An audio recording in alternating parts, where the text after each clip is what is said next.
सलोनी कौशल्या की बड़ी बहू थी, जबकि सुनैना छोटी। सलोनी का रंग काला था और वो गरीब घर से थी, इसलिए कौशल्या उसे बिल्कुल भी पसंद नहीं करती। ना जाने हमारे नसीब कैसे थे जो ये कल्लो हमारे घर की बहू बनकर आ गई। जैसे खुद है ऐसे इसने बच्चे भी जने हैं। पता नहीं अशोक को इसमें क्या पसंद आया था।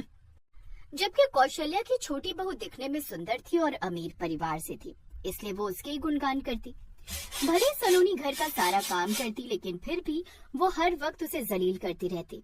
फिर शादी के कुछ समय बाद ही सलोनी की देवरानी सुनैना ने घर में कलेश करना शुरू कर दिया और उसने अलग होने का फैसला लिया। अपने पिता से कहकर उसने अपने लिए अलग बड़ा घर बनवा लिया, जिसमें वो अपने पति के साथ रहने लगी। कौशल्या लालची थी, इसलिए उसने भी सुनैना के साथ ही रहने का फैसला किया। अब सलोनी और अशोक अपनी पुरानी झोपड़ी में ही रहने लगे। अशोक के 2 बच्चे थे, 10 साल की पिंकी और 7 साल का अर्जुन। अशोक खेती करके अपने घर का खर्च चलाता था। एक रोज, बच्चों, आज तुम्हारे बाबा खेतों में खाना लेकर नहीं गए हैं। आज उन्होंने खेतों में पानी चलाया हुआ है, तो मैं उन्हें खाना देकर आती हूँ और तुम लोग मेरे पीछे से कोई शरारत नहीं करना, ठीक है? ये कहकर सलोनी अशोक को खेतों में खाना देने चली गई। कुछ देर बाद खेतों में पहुंचकर उसने अशोक की काम में मदद की, फिर उसे खाना देकर घर लौट आई। लेकिन उसे क्या पता था कि ये उसकी अशोक से आखिरी मुलाकात होगी। उसके जाने के बाद खेत में अशोक खाना खाने बैठा ही था कि तभी अचानक से बिजली का एक तार टूटा और खेतों में भरे हुए पानी में आकर गिर गया। अशोक की मौके पर ही मौत हो गई। ये सब ना इस कलमुही की वजह से है। यही है मनहूस, ये कल्लू की काली किस्मत खा गई मेरे बेटे को। अशोक के मरने के बाद अब घर की सारी जिम्मेदारियां अकेली सलोनी पर आ गई और हालात ऐसे हो गए कि खाने के लिए राशन भी खत्म होने लगा। हे माता रानी, घर में तो राशन ना के बराबर बचा है। अब मुझे कुछ काम ढूंढना होगा। कुछ दिनों बाद नवरात्रि भी आने वाले हैं। सलोनी दुर्गा माँ की बड़ी भक्त। वो हर साल रोज सुबह शाम दुर्गा माँ की भक्ति करती थी और नवरात्रों में सच्चे मन से आराधना करती थी। वो हाथ जोड़कर दुर्गा माँ से प्रार्थना कर रही थी, तभी वहाँ सुनैना आ जाती है। मुझे एक नौकरानी की जरूरत है, आप चाहो तो मेरे घर पर नौकरानी का काम कर सकती हो।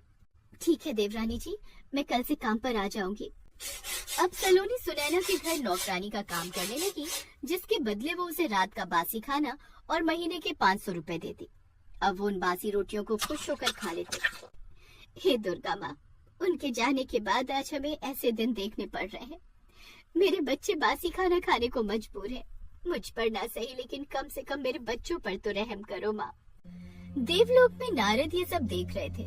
वो परेशान होकर माँ दुर्गा से बोले, हे दुर्गा माँ, सलोनी आपकी कितनी बड़ी भक्त है, लेकिन फिर भी उसे अपने पति से बिछड़ने का दुख भोगना पड़ा और अब ऊपर से ऐसे ऐसे दिन देखने पड़ रहे हैं। हे नारद, किसी के जन्म और मरण पर मेरा वश नहीं है। ये सब तो तुम्हारे नारायण का काम है और जिसकी जितनी लिखी होती है वो उतनी ही भोगता है। मैं तो केवल अपने भक्तों के दुख दूर कर सकती हूँ और अभी सलोनी की मदद के लिए ये उचित समय नहीं है। जितने कष्ट उसे भोगने लिखे हैं वो तो उसे भोगने ही होंगे। ऐसे कुछ दिन बीत जाते हैं। सलोनी जब भी अपनी देवरानी के घर काम पर जाती तो उसकी देवरानी और उसकी सास उसे कोई न कोई ताना देती ही रहती। अरे ओ कल्लो, सब बर्तनों को अच्छे से धोया कर समझी, इनमें अपनी शक्ल की तरह कालिकपन मत छोड़ दिया कर। अरे माँ जी, अब जैसी इसकी शक्ल है वैसी तो ये काम करेगी ना। वो तो मेरी मजबूरी है कि मुझे कोई काम वाली मिली नहीं तो मैं इसे कभी काम पर नहीं रखती। कुछ दिनों बाद नवरात्रि का त्योहार आ जाता है। सलोनी पूरे मन से अब नवरात्रि के व्रत रखती है। ऐसे वो सभी नवरात्रि व्रत रखती है। एक दिन, माँ बड़ा मजा आएगा, अब तो हमें कई दिनों बाद पूरी हलवा और चने खाने को मिलेंगे। लेकिन मेरी पगार मिलने में तो अभी 1 हफ्ता बाकी है। कोई बात नहीं, सुनैना से मांग कर देखती हूँ। सलोनी सुनैना से एडवांस में पैसे मांगती है, लेकिन वो उसे मुश्किल से 100 रुपए ही देती है, जिससे वो थोड़ा सा आटा, थोड़ी सूजी और चने ले आती है। लेकिन वापस लौटते वक्त एक ऑटो से टक्कर हो जाती है, जिससे वो सड़क पर गिर जाती है और उसके हाथ में चोट लग जाती है। तभी एक औरत अम्बा वहाँ आती है और उसे डॉक्टर के पास ले जाती है। आपके हाथ में गहरी चोट लगी है, अब आपको कम से कम 1 हफ्ते तक ये प्लास्टर बांध कर रखना होगा और ये दवाइयाँ समय से ले लेना। शुक्रिया डॉक्टर साहब, ये लीजिए आपकी फीस। लेकिन आज तो मुझे कंजक पूजन करना है, मैं प्रसाद कैसे बनाऊंगी? आप घबराइए मत, माँ दुर्गा के नाम का प्रसाद मैं बना दूंगी। आपने पहले ही मेरी बहुत मदद कर दी, आपका बहुत बहुत शुक्रिया। अम्मा सलोनी के साथ उसके घर आ जाती है और रसोई में जाकर हलवा पूरी और चने बनाकर तैयार कर लेती है। पूरे घर में बड़ी ही अच्छी महक फैल जाती है। कुछ देर में वहाँ पर कई सारी कंजक आ जाती हैं। उन सबको भोग लगाने के बाद भी वो प्रसाद खत्म ही नहीं होता। ये सब देख सलोनी हैरान रह जाती है। सभी कंजकों के जाने के बाद सलोनी की नजर पैरों की उन छाप पर पड़ती है जो रसोई में होती है। वो झट से जाकर अम्मा के पैरों में गिर जाती है। मैं जानती हूँ माँ, ये आप हैं।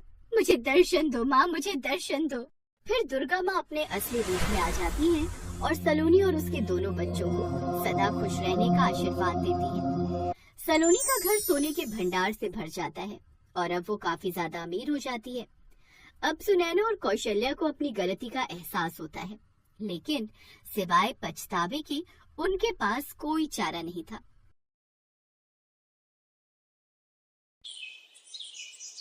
जय लक्ष्मी मैया की। बस आप मेरे भंडार इसी तरह भरती रही, मैं आपको देसी घी के तो नहीं पर डालडे घी के लड्डू का भोग लगाता रहूंगा। ओ बंसी, इधर आ। आज तू ये एक की जगह 2 लड्डू कैसे ले आया है? तुझे पता है ना महंगाई कितनी बढ़ गई है। डालडे घी का एक लड्डू 5 रुपए का आता है, 5 रुपए का। हाँ, जिसे मैं 2 दिन में आधा आधा भोग लगाता हूँ। आज 2 लड्डू किस खुशी में लाया है? मालिक, वो आज हलवाई के पास छुट्टे पैसे नहीं थे, इसलिए उसने मुझे 10 रुपए के 2 लड्डू दे दिए।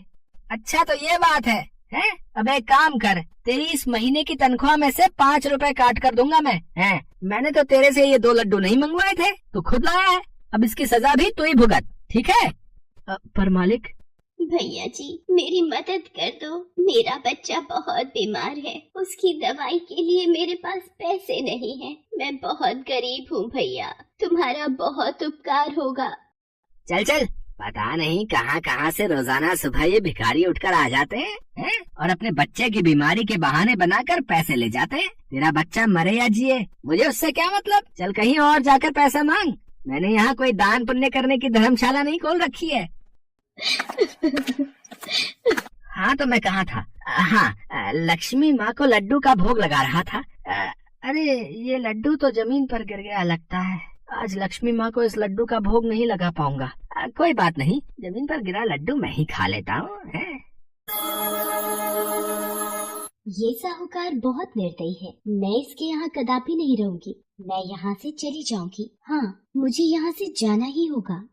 साहूकार का ऐसा निर्दयी और कठोर व्यवहार देखकर देवी लक्ष्मी उससे नाराज हो जाती है और वहाँ से क्रोधित होकर चली जाती है।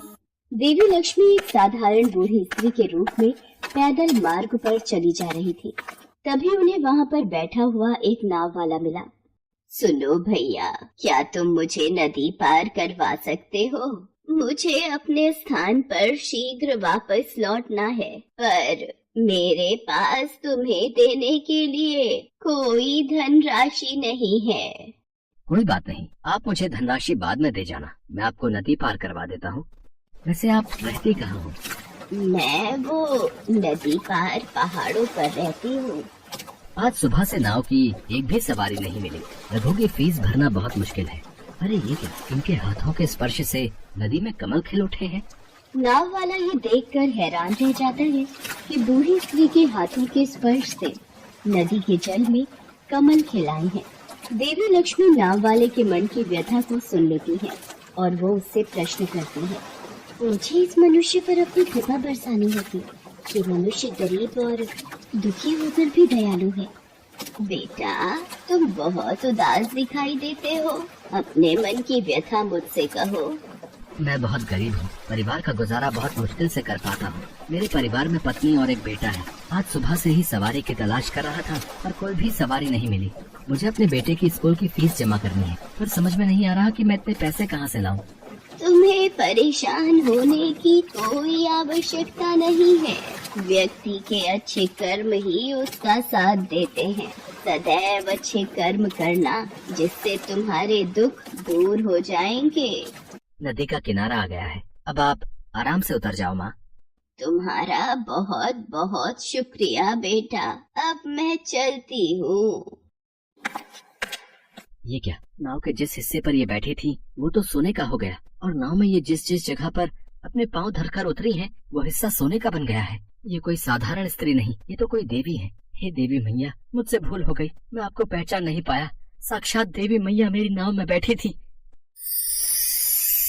लक्ष्मी मैया, आपने मुझे दर्शन देकर मेरे जीवन को सफल बना दिया।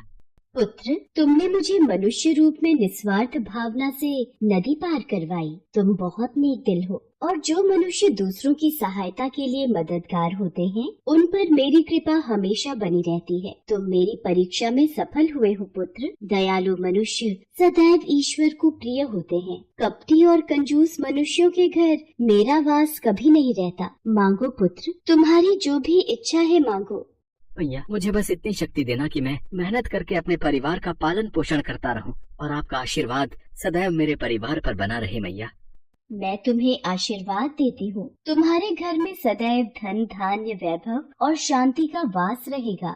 देवी लक्ष्मी की कृपा से नाव वाले गणपत की गरीबी के दिन दूर हो जाते हैं और उसकी जिंदगी खुशियों से भर जाती है।